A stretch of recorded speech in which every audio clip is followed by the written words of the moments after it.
Cầm nái cách cạp té mùi đàm bấy bên chia cầm nát kê ai pra mà xô bài đồi chia cà pra sraom rứ rờ bằng cà pía sraom anamai bụ rõ sật trầy cá pra chiết ọ mốn tham crop tham chạ cá pra con đắc nông bố nó rứ con đắc nông đài cá ruộng rẽ tam vọt chiêm rột đời tí pì rột vọt rột đời này sật trầy mình nẹ chấp đàm pì ngày tí đập rám quát chọn thưa ca bên dìa cầm nát đòi cá ruộng rẽ tam vọt chiêm rột đời đôi ní quát ai ruộng phết nơi ngày tí mà phấy từ đó ngày tí mà phấy bấy nâng ngày tí bấy đó ngày tí pram đàm bấy có máu miền cồn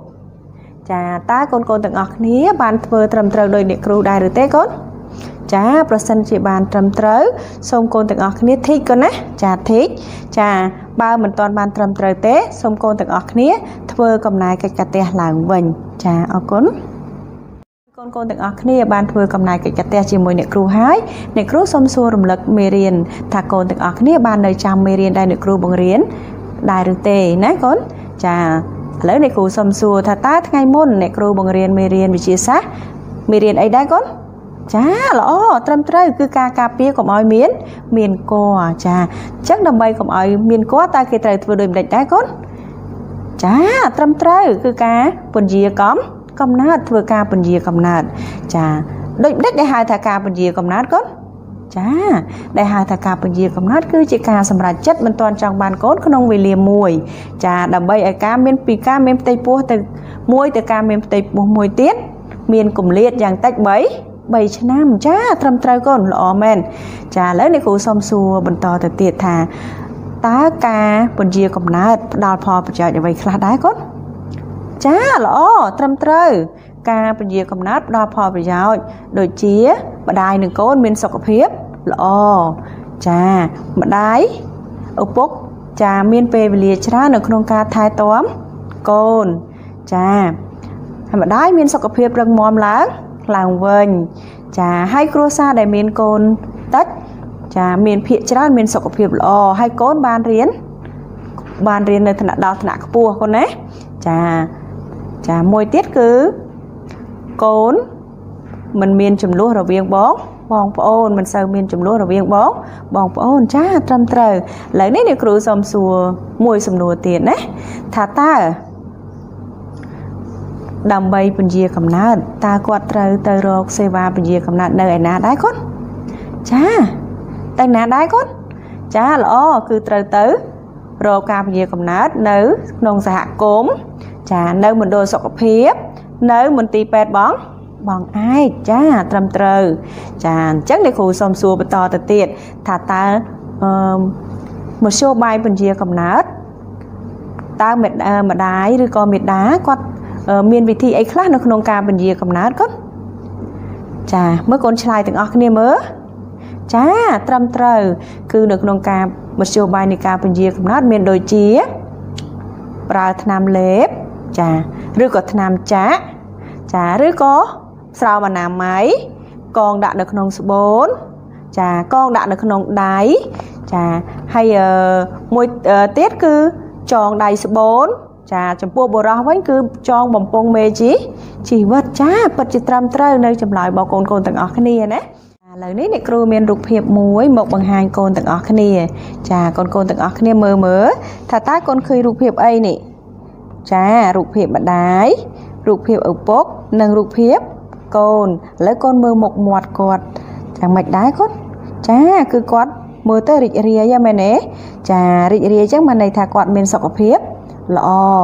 ចាអញ្ចឹងឥឡូវនេះបើសិនជាគាត់ចង់បានកូនមួយទៀតគាត់ត្រូវធ្វើម៉េចដែរគាត់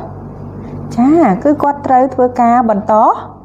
តពូជចាអញ្ចឹងដើម្បីធ្វើការបន្តពូជតើឪពុកនេះគាត់ត្រូវមានសុខភាពល្អទៅលើផ្នែកអីដែរគាត់ចាគឺគាត់ត្រូវមានសុខភាពល្អទៅលើផ្នែកសុខភាពបន្តពូជដើម្បីកុំឲ្យគាត់នឹងមានជំងឺឆ្លងទៅ ទៅម្ដាយដើម្បីឲ្យកូននឹងមានសុខភាពល្អអញ្ចឹងឪពុកនឹងគឺត្រូវមានសុខភាពល្អទៅលើផ្នែកសុខភាពបន្តពូជចាអញ្ចឹងកូនទាំងអស់គ្នាអាចទាយបានទេថាថ្ងៃនេះអ្នកគ្រូនឹងបង្រៀនមុខវិជ្ជាសាស្ត្រមេរៀនអ្វីដល់កូនទាំងអស់គ្នាចាល្អណាស់គឺថ្ងៃនេះអ្នកគ្រូនឹងបង្រៀនមុខវិជ្ជាសាស្ត្រសុខភាពបន្តពូជចាមេរៀនទី9សុខភាពបន្តពូជចាចំណុចទី1សុខភាពបន្តពូជចាចំណុចទី2បញ្ហាប្រឈមនិងគ្រោះថ្នាក់នៃសុខភាពបន្តពូជចាកូនទាំងអស់គ្នាស្ដាប់អ្នកគ្រូអានចំណងជើងមេរៀនកូនណាចាវិទ្យាសាស្ត្រទំព័រទី52ដល់54 Science page 52 to 54ជំពូកទី3មនុស្សនិងជំងឺ Chapter 3 Human and Disease មេរៀនទី9សុខភាពបន្តពូជ Lesson 9 Reproductive Health ចំណុចទី1សុខភាពបន្តពូជ Reproductive Health ចំណុចទី2បញ្ហាប្រឈមនិងគ្រោះថ្នាក់នៃសុខភាពបន្តពូជ Reproductive Health Issue Facing ចាតោះឥឡូវកូនទាំងអស់គ្នាអានចំណងជើងមេរៀនជាមួយអ្នកគ្រូចាវិទ្យាសាស្ត្រទំព័រទី52ដល់54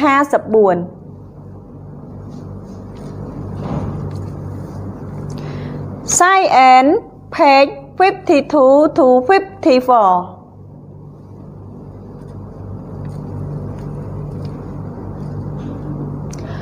ជំពូកទី3មនុស្សនិងជំងឺ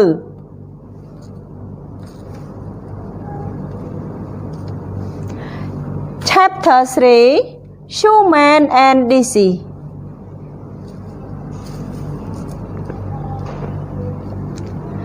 មេរៀនទី9សុខភាពបន្តពូជ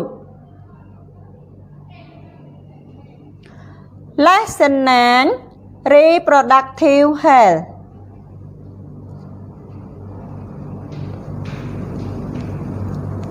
ចំណុចទី1សុខភាពបន្តពូជ Reproductive Health ចំណុចទី2បញ្ហាប្រឈមនិងគ្រោះថ្នាក់នៃសុខភាពបន្តពូជ